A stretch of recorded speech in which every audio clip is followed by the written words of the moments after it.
Hi, this is Jesse. It's about 8:30 on Wednesday evening, and I had just come back down to the office to do a little bit of paperwork, and I happened to log onto my Facebook and saw something that really bothered me, and I want to talk about it for a second because it's relevant to the election, and it's relevant to, I think, everybody out there, whether you live in the district or not, to be honest with you.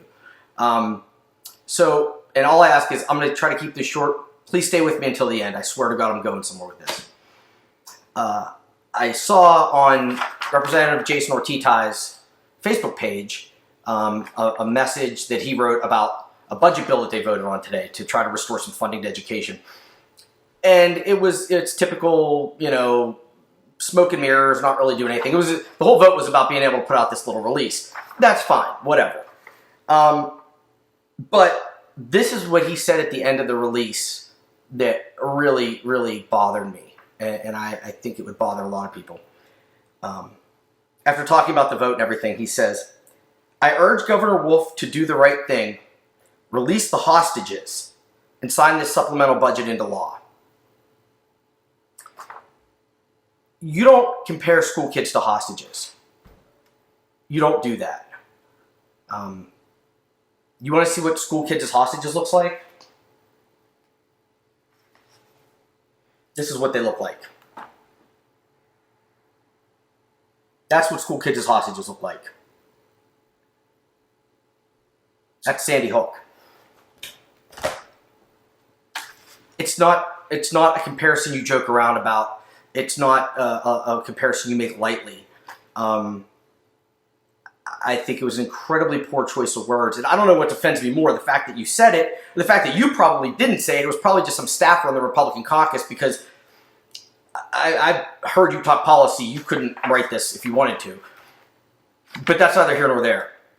Here's the thing that makes it even more interesting. A quick trip to your website. I Googled the words Ortitay bipartisan. And there's a press release that you issued on February 9th, so just about 6 weeks ago. I'll spare you all of it, but it says it was your response to Governor Wolf's budget proposal.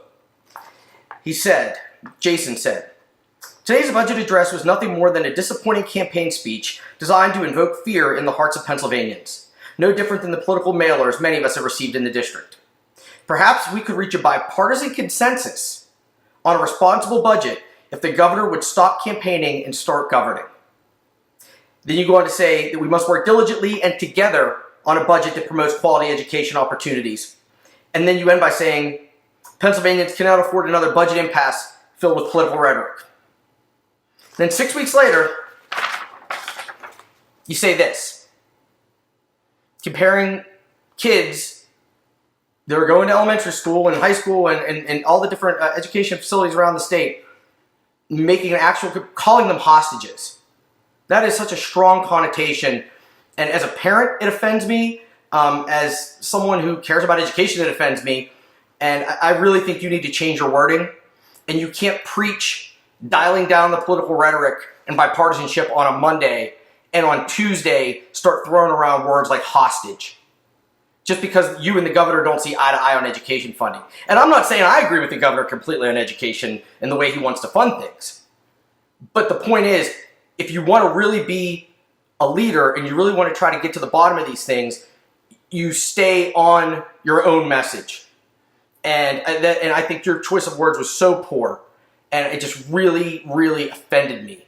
And I've heard from some other people that have messaged me and talked to me, and I think it offended them too. But here's the deal that I'll make. Hopefully, after April 26th, I'll be the Democratic nominee for state rep. And you are unopposed on the Republican side, Jason, so you'll be the Republican nominee. And I think that we should do exactly what you said. We should really have a nice debate about education. So I look very forward to hosting debates on education funding and whatever else in every school auditorium in the 46th district. Let the public come, let them listen to your ideas, let them listen to my ideas. And I think if they do that, you're going to be in for a rude awakening, because these talking points that you're throwing out there, they're not helping anything. They're not realistic, and they're not something that I think needs to be put out by someone who's trying to be bipartisan. This is radical right-wing flamethrower language. and it needs to stop. There's a reason why you haven't managed to pass a budget that was able to be signed by the governor in a year and a half. It's this. This is hypocrisy at its absolute finest, and you're doing it by being incredibly offensive in the process. So I look forward to the education debate. I think it'll be informative, and I think that we'll be able to really, let's let the people of the 46th District really see what the differing viewpoints are on how to fund education and how to educate our kids. And I think that's the best way, not the political flyers that you love to mail out and then cry about. Let's talk about that issue, and let's talk about it face to face like men. I look forward to that debate, and I think a lot of other people would too. Thank you.